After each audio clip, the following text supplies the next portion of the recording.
Halo pemirsa, apa kabar? Senang sekali saya Imam Asyari bisa kembali menemani Anda di program yang syarat informasi inspiratif dan juga kesehatan untuk Anda dan keluarga.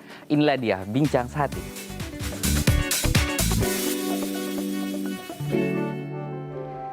Ya pemirsa, Bincang Sehati Indonesia ini masuk 5 besar sebagai negara dengan jumlah lansia yang banyak. Nah, lansia sendiri sebetulnya kan dibagi ya beberapa masa atau rentang begitu. Ada yang mulai dari usia 45 tahun sampai dengan usia tersebut. Terus kemudian ada juga yang sampai dengan usia yang terakhir adalah 100 tahun. Nah, ini penting sekali untuk kita menjaga bagaimana kesehatan lansia ini agar tetap fit di masa pandemi seperti sekarang. Terlebih kita tahu ketika lansia banyak sekali penurunan organ seperti misalnya fungsi dari darah, kemudian juga otot dan tulang dan juga beberapa organ lainnya. Lantas bagaimana cara kita menjaga atas saat hidup di masa lansia ini bisa sejahtera dan juga sehat? Kita akan membahasnya nanti di Bincang Sehati. Tapi sebelum saya masuk ke tema kita pada hari ini, saya akan membacakan mitos dan fakta terkait kesehatan mental lansia. Yang pertama adalah lansia ini ternyata tidak mudah beradaptasi. Banyak anggapan bahwa ketika memasuki usia senja atau memasuki lansia, nah ini mereka kurang bisa beradaptasi dengan lingkungan. Baik misal itu lingkungan sosial ataupun lingkungan tempat mereka tinggal, seperti secara fisik misalnya sudah tidak kuat dengan menghadapi medan-medan yang ada di lingkungan, atau tadi secara sosial sudah tidak bisa berkomunikasi dengan baik, tidak nyambung begitu ya dengan lingkungan-lingkungan sekitar yang mungkin isinya lebih muda, anak-anaknya lebih muda di sana. Baik, mitos dan fakta berikutnya adalah kurang bahagia. Ada anggapan juga nih ketika kita memasuki masa lansia, kebahagiaan kita berkurang. Banyak faktornya yang mungkin karena misal gitu di keluarga atau di rumah sudah tidak banyak lagi keluarga yang tinggal di sana karena anak-anak mereka harus pindah ke rumah yang lain bersama dengan keluarganya, dan juga faktor-faktor lainnya. Apakah ini sebetulnya mitos atau fakta? Nanti kita akan membahasnya dengan pakar pemirsa. Kemudian mitos dan fakta yang ketiga adalah pola pikir yang kuno. Nah, karena mereka hidup di zaman lalu, terus kemudian juga harus tetap hidup di zaman saat ini, di mana mungkin teknologi saat ini sudah bagus, banyak penemuan-penemuan baru, kemudian juga banyak inovasi baru, gaya hidup masyarakat di lingkungan yang baru. Banyak juga anggapan bahwa lansia ini susah nih untuk bisa beradaptasi dengan pemikiran-pemikiran kuno yang tadi gitu. Nah, nanti kita juga akan bahas ya apakah benar kalau lansia ini selalu punya pemikiran kuno atau justru juga ada loh lansia-lansia yang juga lebih inovatif di era seperti sekarang.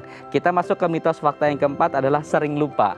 Demensia ini sering sekali dialami oleh para lansia. Tapi benar nggak sih seiring pertambahan umur kita, semakin tua seorang lansia tersebut, apakah benar nanti mereka juga akan sering lupa atau lebih berpotensi besar mengalami demensia? Nanti kita akan bahas bersama pakar. Mitos dan fakta yang terakhir adalah kesepian. Nah, seperti yang saya sebutkan tadi, terkadang ketika kita sudah tua atau memasuki usia lansia, keluarga-keluarga seperti anak kemudian sudah menikah, memiliki anak, memilih untuk tinggal keluar dari rumah secara mandiri bersama suami ataupun istri mereka. Nah, apakah benar ya kalau misalnya kita nanti memasuki masa lansia akan merasa kesepian, atau justru ada cara-cara kemudian agar kita tidak merasa kesepian? Kita akan nanti membahasnya bersama pakar. Untuk Anda pemirsa yang tertarik dengan tema kita hari ini, Anda bisa berpartisipasi melalui line telepon di 021 290 32644 atau bisa melalui DM Instagram kami di @bincang_sehati_tv. Saya harus jeda dulu ya, nanti saya akan kembali dengan pakar. Tetap bersama kami di Bincang Sehati.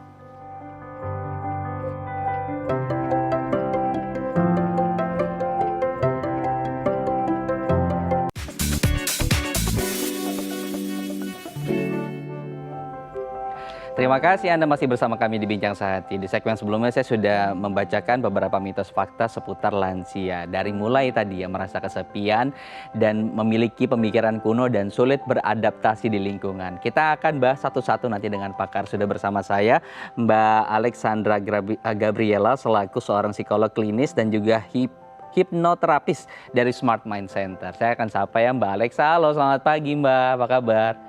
Selamat pagi Mas Imam dan selamat pagi juga semua pemirsa dari Bincang Sakti dari TV ya. Mungkin saya Baik, juga ucapin Happy New Year dulu nih buat semuanya, buat Mas Imam dan tim dari TV juga. sama-sama. Selamat tahun baru Mbak Alexa. Mbak Alexa, tadi kan saya sudah kupas sedikit gitu ya, sudah bacakan sedikit tentang mitos fakta tentang kesehatan mental lansia. Nah, kita akan lebih dalam lagi nih Mbak, berbincang tentang tadi mitos dan fakta. Kita mulai dari yang pertama ya Mbak, apakah benar ya lansia ini tidak mudah beradaptasi dengan perubahan? Karena kalau kita lihat di lingkungan ada juga ya lansia-lansia yang kemudian tidak begitu adaptif gitu dengan lingkungan, baik itu misalnya teknologi atau pergaulan sosial. Benar nggak sih Mbak, semakin kita tua semakin susah kita beradaptasi dengan lingkungan ini?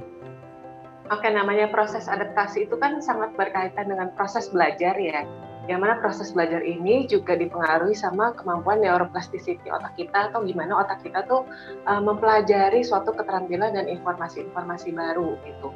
Kalau memang dikatakan tentang neuroplasticity, semakin kita beranjak dewasa, semakin kita beranjak senior, itu pun juga akan menurun kemampuan neuroplasticity-nya. Jadi jelas kemampuan kita belajar, kemampuan kita beradaptasi pun sangat berpengaruh dengan hal itu gitu. Jadi ketika kita mempelajari hal baru, let's say kita belajar naik sepeda, otak kita akan membentuk suatu jalur untuk membentuk keterampilan itu. Jangankan naik sepeda deh, biasanya yang susah tuh gini. Para orang-orang yang senior dulu mungkin naik mobilnya tuh manual ya, jadi masih pakai kopling gitu. Dia udah ngebentuk, pokoknya kalau naik mobil tuh ada koplingnya, misalnya seperti itu. Tapi ketika ada mobil baru nih, matic, dia harus membentuk sebuah jalur berpikir baru, yaitu cara menjalankan mobil matic akan susah. Padahal sebenarnya kan mobil matic lebih mudah ya, tapi karena dia sudah terbiasa dengan cara lama dan kemampuan belajarnya mungkin nggak sebagus dulu, maka dia akan lebih susah untuk mempelajari mobil matic itu. Gitu. Jadi memang dari biologisnya pun sudah kurang mendukung lah, walaupun ada beberapa orang yang mungkin masih cukup sehat, masih bagus untuk kemampuan kognitifnya, mereka bisa belajar lebih cepat dari teman-temannya yang sama-sama senior nih. Tapi kalau dibandingkan dengan kita yang mungkin lebih muda, lebih junior, atau apalagi kalau anak-anak sekalinya megang langsung belajar gitu, jelas mereka akan berbeda jauh lah kemampuannya gitu. Baik. Jadi kecepatan itu ya, sekalipun misalnya perubahan itu bisa saja terjadi, tapi karena ada faktor secara biologis yang mungkin kemudian degeneratif gitu ya, menurun gitu. Nah akhirnya tadi sulit untuk secara cepat menyesuaikan diri dengan perubahan tadi. Oke, nah kita masuk ke mitos fakta yang berikutnya adalah kebahagiaan. Benar nggak sih nih kalau misalnya kita semakin tua justru tingkat kebahagiaan kita semakin menurun gitu. Dan sebetulnya faktor apa saja? Apakah kemudian kita justru bisa membentuk agar kita hidup sebagai lansia yang bahagia? Oke, ngomong-ngomong soal kebahagiaan, orang sering lupa. Biasanya orang ngomongnya, aku mencari kebahagiaan gitu kan. Padahal sebenarnya kebahagiaan itu kita yang tentukan loh. Orang-orang yang sulit bahagia, balik lagi, adalah orang-orang yang susah beradaptasi sama kehidupan yang mereka jalani gitu. Kalau dibilang lansia itu lebih rentan gak bahagia, biasanya karena mereka, balik lagi, susah untuk beradaptasi di lingkungan yang sekarang. Kita sering berpikir, maunya punya mama dan papa yang tadinya udah capek-capek kerja buat kita, aku pengen dia santai deh di rumah, aku pengen dia nikmatin hidup sama cucu-cucu dan anak-anaknya saja. Pokoknya pengennya udah tinggal goyang-goyang kaki di rumah. Padahal hal itu justru yang bikin mereka tuh ngerasa, kok aku nggak lagi punya peran seperti dulu, aku kok nggak bisa ngumpul-ngumpul sama teman seperti dulu. Balik lagi kalau udah menjelang senior kan mungkin banyak dari kita kan yang satu persatu mungkin punya penyakit-penyakit tertentu atau mungkin sudah meninggal teman-temannya. Jadi benar-benar mau keluar aja susah karena mungkin temannya ada yang sakit diabetes kah, ada yang kena stroke kah, mau makan sesuatu yang disukain dulu nih, misalnya suka makan seafood ternyata nggak boleh, udah harus menghindari kolesterol, misalnya seperti itu. Jadi memang pengaruhnya adalah kalau mereka terus ngerasa nggak nerima, oh kenapa sih aku begini ya, aku udah nggak bisa happy-happy seperti dulu, aku nggak bisa senang-senang sama temanku seperti dulu, ya jelas mereka nggak akan sulit lah untuk lebih bahagia. Tapi kalau pada akhirnya, oke aku mau nikmatin hidup, ini udah senior begini, aku cuma mau masakin anak-anak deh, biar mereka kebahagiaanku adalah ngelihat mereka tuh bisa sukses, ngelihat mereka tuh bisa kerja dengan karir yang bagus dan aku nemenin anak-anaknya di rumah, misalnya ada yang seperti itu ya dia akan bisa menemukan kebahagiaan dia. Oke, baik. Jadi tadi kita bisa membentuk sendiri ya, dan juga dibentuk juga ya tujuannya gitu. Jangan sampai tadi tidak ada Jadi tujuan bukan gitu. dicari. Bukan dicari gitu, tapi kita sendiri yang membentuk, baik. Nah, yang ketiga ini, apakah benar ya lansia memiliki cara berpikir yang kuno? Apakah kemudian juga ini berkaitan dengan sistem biologis yang tadi dijelaskan oleh Mbak Alexa gitu? Karena kan berpikiran kuno terkadang menggunakan kepercayaan zaman dulu ya, yang kemudian digunakan di saat ini yang mungkin sudah tidak relevan karena banyaknya penelitian baru. Oke, jadi kalau misalnya kita ngomongin soal kuno dan modern, itu kan tergantung zamannya ya, Hmm, kita bilang. hmm, One day pun zaman kita sekarang pun udah dianggap zaman yang kuno. hmm. Lagu-lagu yang kita dengar di tahun 90-an, zaman sekarang udah termasuk lagu-lagu oldies juga kan kalau kita lihat di channel musik gitu. Jadi kita nggak bisa bilang pemikiran mereka kuno, tapi memang pemikiran mereka tuh sesuai dengan zaman yang mereka pelajari dulu gitu. Yang mungkin mereka anggap benar saat itu, yang mana kondisinya mungkin sangat jauh berbeda dibandingkan sekarang. Dan balik lagi, apa yang udah kita percaya dan udah menjadi value kita, pasti jelas sekali susah untuk dipatahkan kan. Ada beberapa yang bisa pada akhirnya suka belajar, suka baca, suka mau coba terbuka dan toleransi sama apa yang dilakukan anaknya, mengikuti tren yang anaknya pelajari gitu kan. Tapi kalau misalnya mereka mungkin terlalu fokus untuk bekerja dulu dan jaranglah bergaul dengan anaknya kan, kalau tipe orang tua zaman dulu kan oke, yang penting provide uang dan stabilitas buat anaknya, buat keluarganya. Jadi mereka biasanya kerja sampai satu titik mereka harus pensiun, udah nggak tahu lagi nih lagu-lagu apa ya yang baru ya, game-game apa yang baru. Oh sekarang ada yang namanya internet, misalnya seperti itu. Jadi memang agak sulit buat mereka di sana karena zamannya memang berbeda. Kecuali tadi terbuka begitu ya, dengan pikiran baru, dengan rajin membaca dan baca-baca artikel-artikel yang terbaru. Oke. Nah, yang keempat, mitos atau fakta semakin kita bertambah usia, semakin tua, kemudian kita akan semakin mudah lupa atau pikun. Oke, jadi kalau misalnya penurunan fungsi kognitif itu wajar. Jadi kan setiap hari lah ibaratnya sel-sel otak kita juga pasti ada yang rusak. Tapi kita punya kemampuan untuk memperbaiki sel itu. Nah, kalau menjelang senior atau menjelang lansia, semakin lama kan kemampuan kita memperbaiki sel otak yang rusak itu kan semakin menurun. Jadi kalau misalnya agak-agak pelupa dikit itu wajar. Penurunan fungsi kognitif itu pasti wajar terjadi di usia lansia. Bahkan kalau di usia-usia menengah pun juga sudah terjadi biasanya. Tapi kalau penurunannya signifikan, itu yang disebut kondisi demensia. Jadi gampang banget lupa, bahkan memori-memori yang ada yang ingatnya memori yang dulu, memori-memori yang sekarang suka lupa, lupa jalan pulang, lupa anaknya, lupa caranya makan, lupa caranya mengurus diri. Nah, itu yang disebut dengan kondisi demensia. Demensia itu adalah sebuah kondisi ya, orang suka salah bahwa demensia itu adalah sebuah penyakit. Sebenarnya bukan, demensia itu adalah kondisi terjadinya penurunan fungsi kognitif yang signifikan sampai mereka tuh lupa caranya menjaga dirinya sendiri dan lupa banyak hal lah, ibaratnya susah untuk mengingat sesuatu. Nah, disebabkan oleh banyak hal seperti Alzheimer, vaskuler, Lewy body, ataupun ada kerusakan di otak depan gitu. Oke. Nah, sebetulnya tadi ya penurunan kognitif juga terjadi, apalagi kalau kita ya di masa muda sekarang gitu, semua fungsi kognitifnya dipindahkan ke handphone.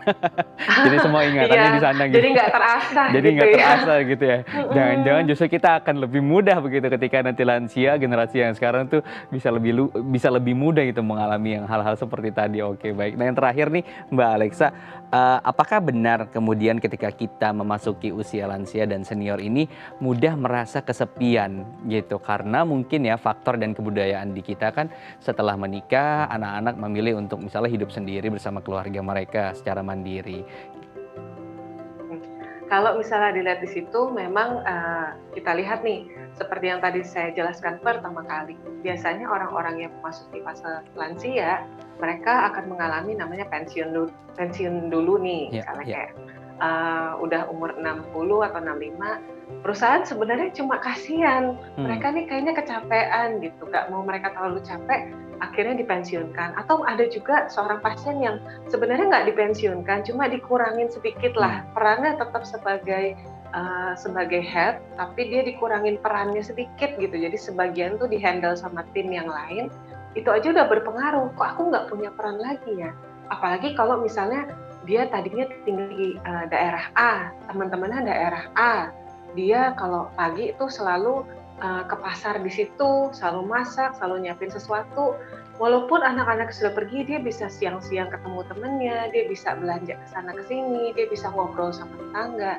Tiba-tiba anaknya kesian nih, oh aku pengen mamaku tuh deket sama anak-anakku, aku pengen mama tuh bisa berkumpul sama kita, yang penting bisa makan siang makan malam bareng misalnya. Ketika pindah ternyata anak-anaknya kerja, cucu-cucunya sekolah, dia di rumah diem, ya nggak apa-apa katanya disuruh diem dan nonton TV, padahal itu yang paling membuat seseorang tuh menurun fungsi kognitifnya dan semangatnya gitu. Makanya kalau kita lihat orang yang akhirnya pindah ke rumah anaknya dan bisa dikatakan di setting untuk hidup santai, mereka itu justru yang mulai ada penurunan fungsi motorik, fungsi kognitif, jadi sering lupa, kaki suka sakit-sakit, badan suka sakit-sakit gitu, karena udah nggak ngerasa kok kayaknya aku nggak dibutuhkan ya. Nah makanya kalau memang mau ajak orang tua kita untuk pindah pun nggak apa-apa, sesekali kasih mereka peran gitu, yang mereka dulunya suka ngelakuin sesuatu ke kita seperti mah masakin ini dong, atau mah ingat nggak dulu mama belanja di mana sih, kalau sempat mama sama supir boleh ya pergi ke sana, misalnya seperti itu. Jadi dia pun ngerasa ada peran lagi dan dibutuhkan lagi. Oke, jadi asumsi kita terkadang suka salah, ingin kebahagiaan orang tua dengan mereka tidak terlalu mengambil banyak peran gitu ya, dari sekedar memasak kemudian dihilangkan gitu, padahal itu adalah salah satu bentuk bahwa mereka memiliki peran di sana. Atau juga zaman sekarang kan banyak ya klub-klub senior juga yang bisa mereka ikuti gitu ya setiap harinya. Oke, baik. Mbak Alexandra, terima kasih banyak banget inspirasi dan juga informasinya untuk pemirsa Dai TV. Semoga juga bisa bermanfaat dan juga diterapkan nih kepada orang tua kita. Oke, baik. Terima kasih. Sama-sama Mas Imam. Baik. Nah, untuk Anda pemirsa, di segmen berikutnya kita akan membahas bagaimana kemudian lansia ini bisa hidup sehat di usia senjanya mereka. Untuk Anda yang tertarik, bisa menghubungi kami di 021 290 32644 atau bisa melalui direct message di Instagram kami di @bincangsaati.tv. Kita jeda dulu ya pemirsa, tetap bersama kami di Bincang Sehati.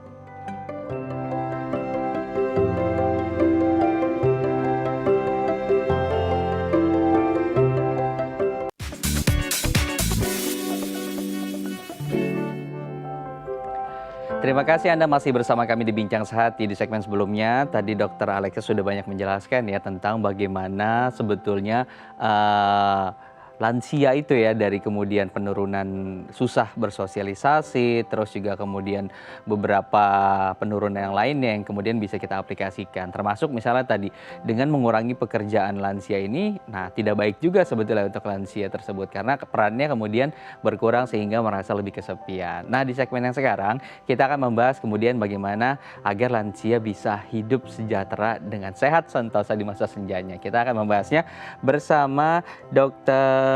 Arya Govinda selaku spesialis penyakit dalam konsultan geriatri dari Perhimpunan Geriatri Medik Indonesia atau Pergami. Selamat pagi Dr. Arya. Selamat pagi Mas Imam. Apa kabar Dok? Baik Mas Imam. Baik. Dok, kita akan banyak ngomongin soal lansia Dok, tapi sebelum kita kemudian nanti bagaimana menjadi seorang lansia yang sehat, boleh dong Dok dijelaskan sedikit sebetulnya ketika kita bertambah umur, bertambah masuk ke masa-masa fase lansia ini, penurunan atau degeneratif apa saja sih sebetulnya yang terjadi dalam tubuh kita ini Dok? Iya, terima kasih Mas Imam. Ya, sebenarnya waktu kita memasuki masa usia lanjut, ya seluruh sistem organ tubuh itu mengalami penurunan. Tidak ada satu sistem pun yang tidak terpengaruh karena bertambahnya umur. Mulai dari susunan saraf pusat, di otak, mulai dari sampai mata, telinga, ya, indera pengecapan, jantung, pembuluh darah, paru, ya, kemudian tadi darah, ya, termasuk dalam hal ini kalau kaitannya dengan pandemi adalah sistem kekebalan tubuh, ya, yang ikut menurun. Tulang dan otot, ya, saluran cerna dan berbagai macam organ, ya. Penurunan ini sebenarnya bukan penyakit, ya, tapi suatu bagian dari proses normal yang akan dialami oleh seluruh manusia, ya, ketika bertambahnya usia, ya. Jadi tidak perlu menjadi suatu hal yang dikhawatirkan ya, membuat kecemasan ya bagi para lansia bahwa proses menua ini bukan hal yang normal. Padahal proses menua ini sebenarnya adalah hal yang normal ya, yang akan terjadi pada seluruh pasien pada seluruh usia lanjut ya. Dan hal ini sebenarnya Mas Imam terkait juga dengan siklus hidup sebelumnya ya, terkait dengan waktu kita gimana pada saat masa dalam kandungan ya, dalam masa bayi ya, dalam masa anak-anak, dalam masa remaja ya, itu berkaitan erat dengan kondisi saat kita di usia lanjut ini. Baik. Nah, kan sebetulnya Dok, kalau dari WHO sendiri kan pengelompokannya banyak ya, bahkan di usia pra pun ya di 45 kemudian sudah disebut dengan pralansia. Nah, penurunan fungsi ini umumnya gitu ya Dok, terjadi di usia berapa sih? Karena kita banyak juga menemukan nih di usia-usia seperti 45 sudah mulai merasa sering lupa, terus kemudian juga banyak penyakit-penyakit yang justru harusnya dialami di usia-usia 60 atau 60 ke atas. Ya, betul. Ya, memang menurut WHO memang pralansia itu mulai usia 45 tahun ke atas ya. Tapi kalau lanjut usianya, kalau kita di Indonesia usianya lebih dari 60 ya. Tapi kalau di negara barat karena umur harapan hidupnya lebih tinggi, yang dinamakan lansia adalah usia lebih dari 65 tahun. Nah, proses menua ini berbeda-beda ya di sistem organnya ya. Kalau misalnya ya, kalau di ginjal ya, penurunannya mulai pada saat kita usia 30 tahun ya. Jadi secara kasar sejak umur usia 30 tahun fungsi ginjal kita berkurang 1% ya. Kalau kita anggap waktu umur 30 fungsi ginjal kita bagus sekali 100% ya. Kemudian untuk tulang ya. Kalau untuk tulang sebenarnya proses menua itu dimulai sejak usia 25 tahun. Kita kalau waktu dalam kandungan, waktu masih bayi ya, gizi kita bagus ya, kita sampai usia 2 atau kemudian remaja, kita mencapai masa puncak tulang maksimalnya usia 25 tahun. Nah, sejak itu mulai menurun. Ya, mulai menurun, tapi kalau kita bagus tadi gizinya, rajin berolahraga ya, itu penurunannya tidak sampai melewati nanti ambang batas untuk terjadinya misalnya patah tulang ya atau osteoporosis. Jadi berbeda-beda Mas Imam ya. Kalau di otak biasanya mulai menurun tuh di atas umur 60 ya, atau di atas umur 65 tahun ya. Tadi sudah dibahas misalnya mengenai demensia ya. Demensia itu sebenarnya itu bukan proses menua ya kalau demensia ya. Jadi tidak semua lansia nanti akan mengalami demensia ya, seperti itu ya, ada faktor-faktor risikonya ya yang akan menyebabkan terjadinya demensia. Jadi tadi ya tergantung fase hidup sebelumnya juga ya Dok, dan tadi penurunan fungsi-fungsi atau degeneratif tadi terjadi di usia yang berbeda-beda juga. Tetapi balik lagi bagaimana kemudian fase hidup yang awal sangat-sangat mempengaruhi kemudian apa yang nanti akan dijalani oleh lansia di usia-usia lanjut mereka. Baik Dok, ada pemirsa dari TV yang ingin langsung bertanya dengan dokter. Ini kita akan lihat dari direct message di Instagram kami @bincang-sehati.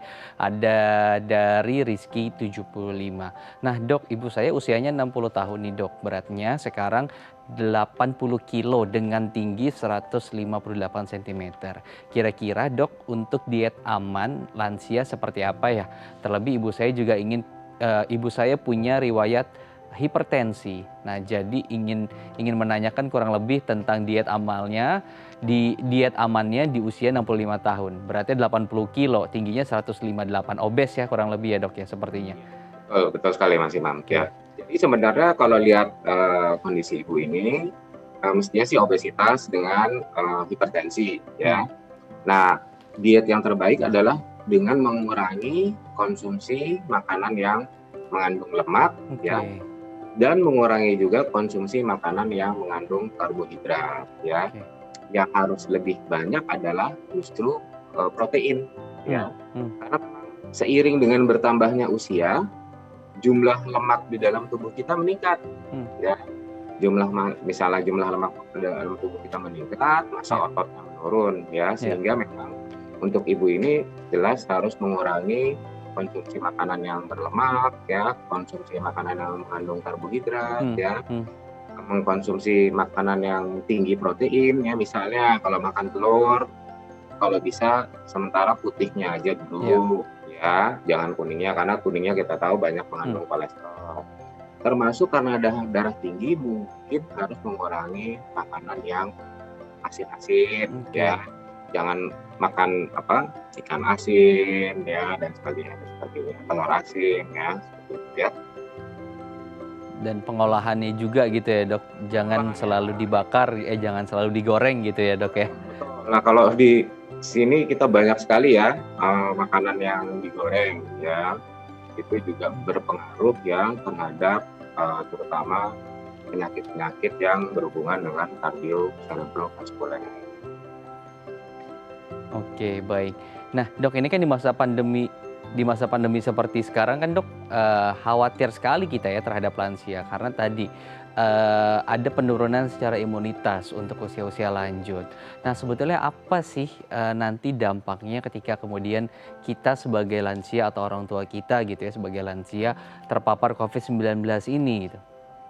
Ya, jadi yang pertama yang memang tadi sesuai dengan proses menua yang normal, jelas sistem kekebalan tubuh kita menurun. Karena sistem kekebalan tubuh kita menurun, kita rentan ya, lebih mudah ya terkena infeksi ya, baik virus, baik bakteri ya dan sebagainya ya. Dalam hal ini karena kita pandemi corona dan penularannya transmisinya lewat udara, droplet, lansia itu sangat rentan untuk menderita infeksi dari COVID-19 ya, karena masuknya dari saluran napasnya sendiri sistem pertahanannya juga sudah menurun ya, sehingga memang lansia adalah kelompok rentan untuk menderita infeksi COVID-19 ya, dan kita tahu bahwa yang terbanyak dari jenis kelompok umur ya yang mengalami kematian adalah dari kelompok lansia ya. Untuk itu hal yang utama yaitu jangan sampai kita tertular ya. Yang makanya kita dianjurkan sekali terutama bagi lansia adalah nomor 1 ya memakai masker ya, nomor 2 menjaga jarak ya, dan kemudian faktor nutrisi ya, nutrisi menjadi sangat penting ya di era pandemi ini ya. Termasuk Mas Imam, jangan lupa kita juga melakukan menjemur ya. Menjemur. Ya, ternyata menjemur itu ya cukup matahari di atas jam 9, antara jam 9 sampai jam 12, 15 sampai 30 menit ya, asal terutama otot rangka kita terpapar sinar matahari ya, akan meningkatkan kadar vitamin D dalam darah ya, dalam tubuh kita ya. Dan kadar vitamin D itu ternyata penelitiannya adalah tidak hanya berguna buat tulang ataupun otot, kan sistem imunitas kita ya, dan itu butuh bantuan sinar matahari ya untuk mengubah vitamin D yang ada dalam tubuh, dalam apa yang kita makan ya. Jadi vitamin D yang bisa dipakai dan berguna untuk tubuh kita ya.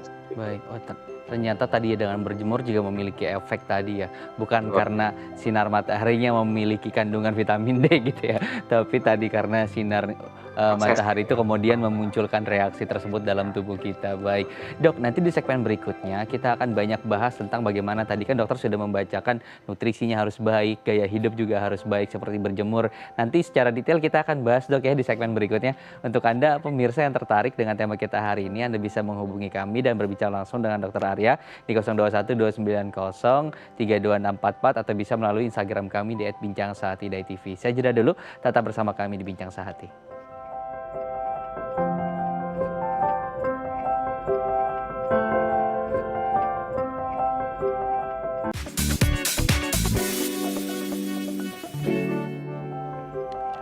Terima kasih Anda masih bersama kami di Bincang Sehati. Kita akan lanjutkan perbincangan dengan Dr. Arya bagaimana kemudian lansia ini tetap sehat menghadapi pandemi COVID-19. Karena lansia adalah salah satu yang sangat beresiko begitu ya tertular COVID-19 dan juga mungkin tingkat kematiannya juga tinggi gitu. Karena tadi ada beberapa penurunan atau penurunan fungsi-fungsi yang mereka alami kan di usia mereka yang sudah senja. Nah, kita akan lanjutkan perbincangan dengan Dr. Arya. Nah, Dr. Arya tadi kan sudah dijelaskan gitu ya karena imunitasnya menurun, akhirnya juga lebih mudah untuk untuk tertular COVID-19.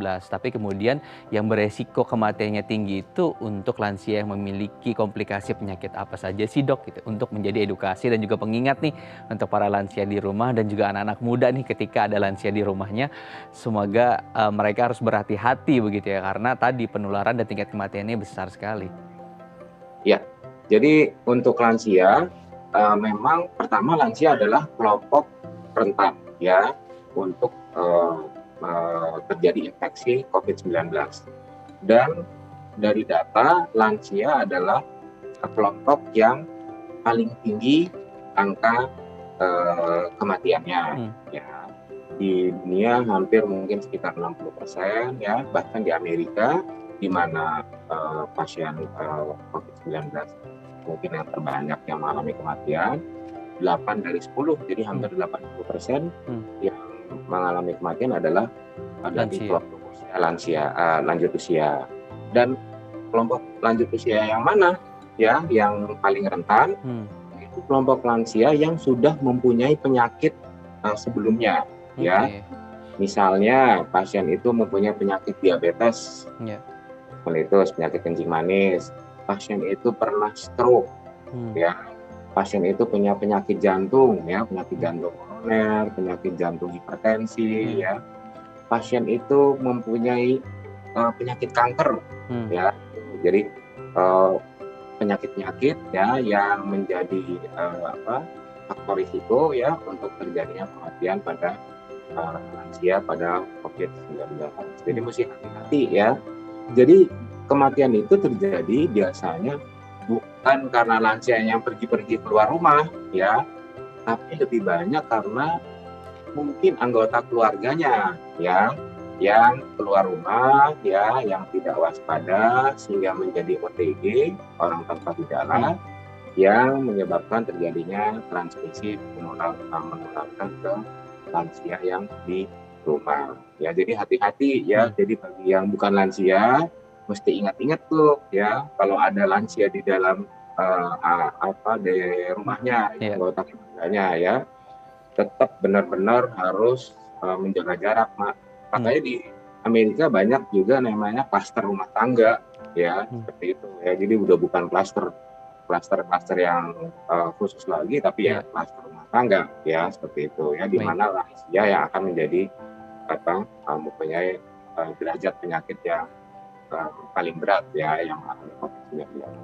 Di Indonesia juga sebetulnya banyak ya dok ya klaster keluarga seperti yang tadi dokter ceritakan, karena kita tahu anak-anak muda terkadang merasa bahwa dirinya kuat karena imunitasnya masih bagus, terus kemudian menjadi OTG dan menjadi pembawa gitu ke keluarga, dan itu tadi ya lansia yang akhirnya berdampak. Baik dok, kemudian untuk kita sebagai anak-anak muda, sebagai orang-orang yang ada di rumah tinggal bersama lansia, apa kemudian asupan-asupan, nutrisi ataupun gaya hidup ataupun pola hidup yang sekarang nih di tahun 2021 nih, karena kan virusnya masih ada ya, dan kita juga tidak tahu vaksin kemudian kapan disuntikan kepada orang tua kita yang lansia gitu. Bagaimana kita kemudian menjaga atau mengatur pola hidup mereka agar tadi imunitasnya setidaknya gitu ya bisa tahan gitu terhadap paparan-paparan virus ataupun bakteri.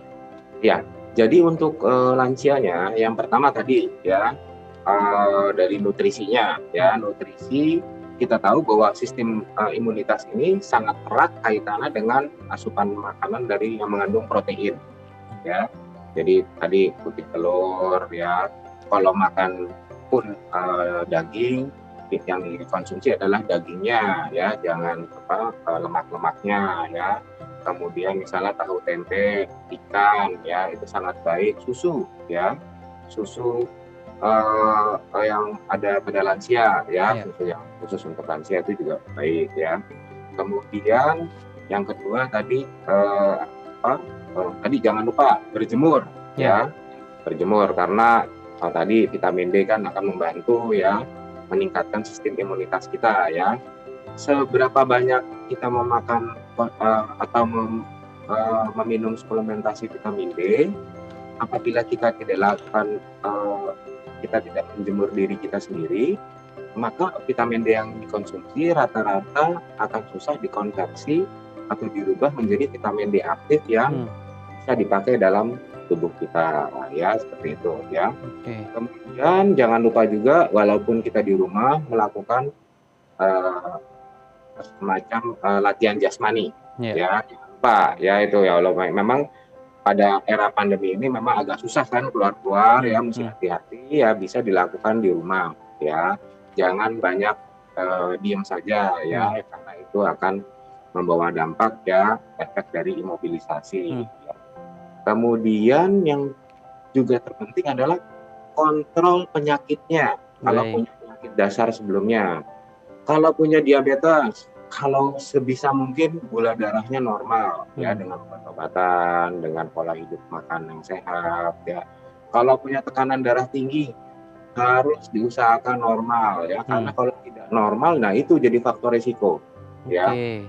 Tensinya tinggi terus 180 ya, sudah minum obat tapi tidak terkontrol ya, mesti dievaluasi obatnya. Nah itu ya, kalau kita misalnya tensinya normal ya, itu risiko untuk terjadi Baik. efek terhadap infeksi COVID-nya juga berkurang. Baik, Ya. jadi tadi ya nutrisi, kemudian gaya hidup juga harus diperhatikan, bisa berjemur, dan beberapa tadi saran dari Dokter Arya. Ada pemirsa dari TV yang ingin langsung bertanya nih dok dengan Dokter Arya. Saya akan sambungkan ya dengan Dokter Arya. Halo, selamat pagi. Dari siapa, di mana?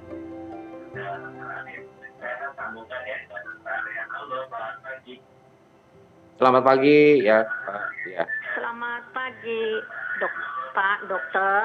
Ya. Saya Ibu Lanoli dari Medan, 64 tahun, Oke. penderita hipertensi.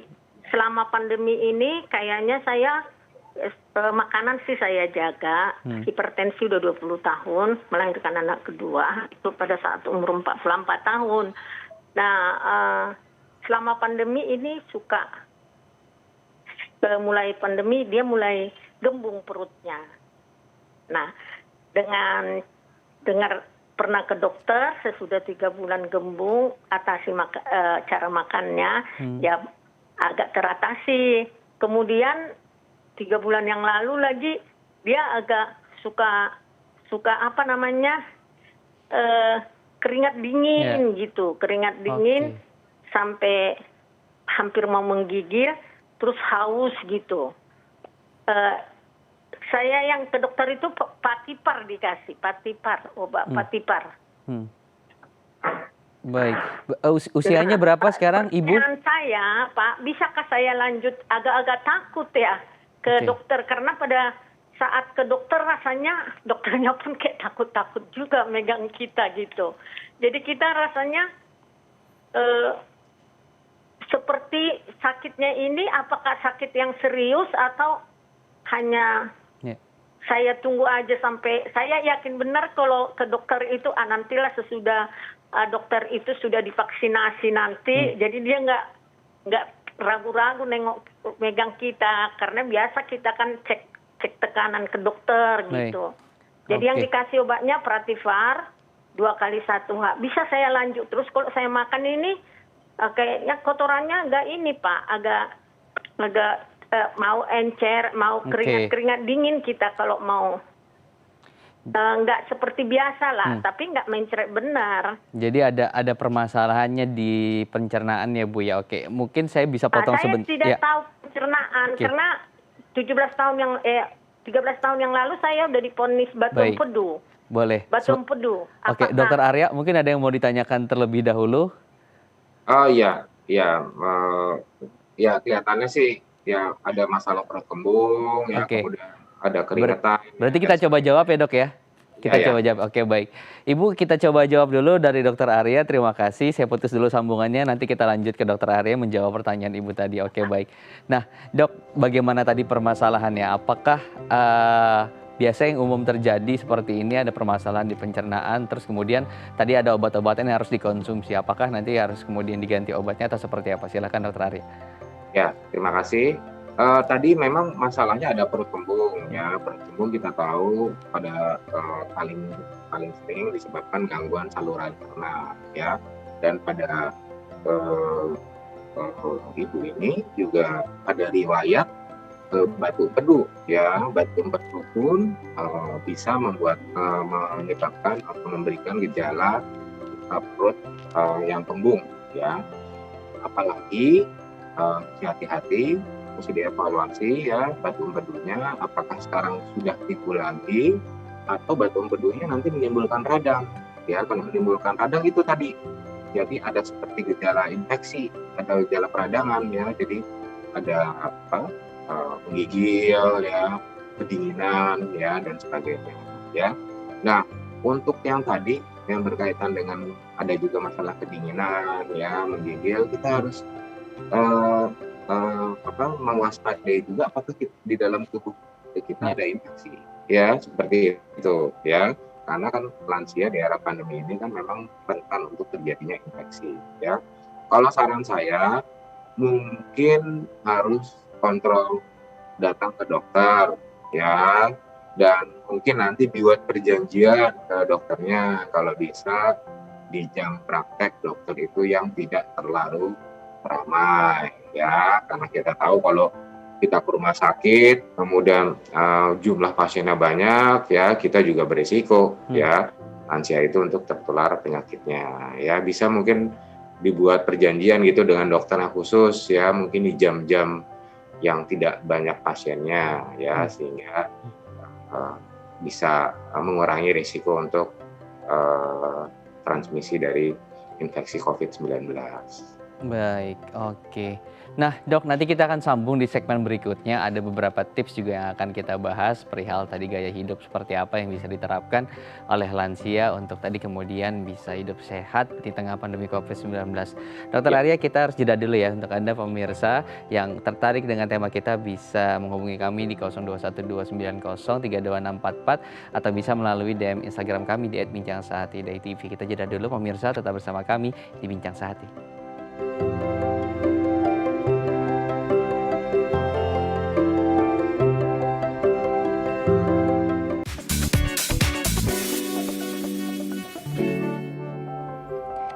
Ya, terima kasih Anda masih bersama kami di Bincang Sehati. Di segmen terakhir ini kita akan bahas beberapa tips aktivitas lansia yang sehat yang bisa diaplikasikan di rumah. Nah, kita mulai dari yang pertama ya, Dok ya. Tipsnya yang pertama adalah memperbanyak bergerak. Nah, penting juga tadi dokter sudah banyak singgung tentang bagaimana kita sebagai lansia juga harus banyak bergerak ya, berolahraga mungkin gitu ya. Salah satunya senam lansia ya gitu. Nah, sebetulnya kemudian seberapa penting sih aktivitas bergerak ini untuk lansia gitu, dan juga ada batasannya nggak sih, Dok? Gitu, karena juga ada beberapa lansia kan mulai mengalami permasalahan di sendi, nggak di lutut ataupun dimanapun gitu persendian gitu ya. Iya, terima kasih. Betul sekali ya, kita harus tetap bergerak ya, dan lebih baik lagi ada latihan jasmani yang rutin ya, misalnya 2 kali seminggu, 3 kali seminggu ya, ada senam ya sedikit ya. Jadi kalau pada lansia itu kalau latihan jasmani atau olahraga biasanya tidak tiap hari ya, biasanya yang dianjurkan contohnya misalnya jogging ya, itu 3 kali seminggu ya. Jadi ada fase istirahatnya ya, seperti itu ya. Kemudian selain untuk endurance tadi juga untuk melatih agar otot-otot ya, tulang-tulang kita tidak kaku ya. Jadi harus melakukan senam ya, dan olahraga yang dianjurkan adalah yang benturannya ringan ya, low impact ya, seperti itu ya. Jadi penting sekali ya, karena banyak sekali manfaat dari melakukan latihan jasmani ya, dalam hal ini latihan bergerak tapi yang ada strukturnya ya, jadi olahraga ya, seperti itu. Baik. Kemudian yang selanjutnya adalah bermain dengan cucu gitu, Dok, atau bermain dengan cucu gitu ya, anak-anak di rumah gitu. Nah, ini sebetulnya aktivitas seperti ini yang mungkin pola geraknya juga tidak terstruktur gitu ya. Ini bisa juga nggak sih, Dok, kemudian untuk meningkatkan imunitas mereka? Betul. Jadi dalam hal ini ya, konteksnya bermain dengan cucu ya, itu adalah lebih banyak kegembiraan yang didapatkan ya. Dan jangan salah, kegembiraan itu ya dalam hal penelitian itu banyak manfaatnya ya. Jadi mengurangi depresi ya, menghindari depresi ya. kita tahu depresi banyak sekali. Jadi depresi itu banyak sekali impact-nya ke dalam jasmani kita, ya. Jadi dengan misalnya bermain dengan cucu, ya, melakukan aktivitas hobinya, ya, misalnya yang suka masih misalnya berkebun, ya, dan lain-lain sebagainya, yang punya hobi, itu sangat besar manfaatnya bagi kita, terutama di era pandemi, ya, karena kita tahu depresi itu akan membuat kita menjadi rentan terhadap misalnya, ya, kecenderungan untuk terjadinya kekentalan darah, ya, kemudian meningkatkan risiko untuk terjadinya menurunnya sistem imun dan sebagainya, ya. Baik, jadi tadi ya bisa dengan bermain dengan cucu, kegembiraan hobi berarti ya, berkebun, kemudian juga bisa tadi bermain atau berinteraksi, aktivitas bersama binatang peliharaan. Yang terakhir Dok, kemudian sosialisasi nih, karena kan tidak bisa bersosialisasi karena pandemi gitu ya. Nah, bagaimana kemudian kita membangun sosialisasi lansia bersama lansia yang lain di sekitar rumahnya Dok gitu, dan seberapa penting kemudian kegiatan sosialisasi ini bagi mereka? Nah, ini memang Mas Imam, ini memang jadi masalah nih sekarang, ya. Kita tahu bahwa sosialisasi itu kan sangat penting ya baik buat fungsi kognitif maupun fungsi fisik kita sendiri, ya. Dan hal ini memang menjadi sangat terbatas, ya. Nah, susahnya harusnya kan sosialisasi bisa misalnya dengan Zoom, ya, seperti ini, ya. Tapi susahnya memang tadi kemampuan untuk belajar kembali, ya, misalnya dengan mengoperasikan Zoom ini juga mulai menurun, ya, pada lansia, ya, kan mesti belajar lagi, ya, mesti tahu internet, mesti tahu ini, ya, kadang-kadang jadi susah. Dan hal ini peran dari anaknya mungkin, ya, keluarga terdekat, ya, untuk bisa membantu lansia untuk tetap melakukan sosialisasi walaupun lewat online daring ini. Jadi banyak lansia yang mengalami gangguan penyesuaian, ya, afeknya menjadi seperti depresi, ya, karena yang biasanya kumpul, biasanya arisan, biasanya main bareng, ya, biasanya rutin gitu dengan teman-temannya, misalnya ke mall, ya, ada ya kumpul-kumpul, ya, grup-grup dulu mungkin alumninya dan sebagainya. Sekarang itu semuanya menjadi tidak ya, seperti itu. Jadi menyebabkan, ya, seperti mengalami tekanan juga, ya, dari segi mentalnya, ya. Nah, terima kasih Dokter Arya. Semoga tadi tipsnya juga bisa bisa diaplikasikan gitu ya oleh masyarakat. Terima kasih, Dok. Ya, untuk Anda pemirsa, untuk kritik dan saran bisa menghubungi kami di @bincangsaat.id.tv untuk Instagram, YouTube, dan Facebook kami. Akhir kata, saya Imam Asyari, mewakili kru yang bertugas, pamit undur diri. Terima kasih, sampai jumpa.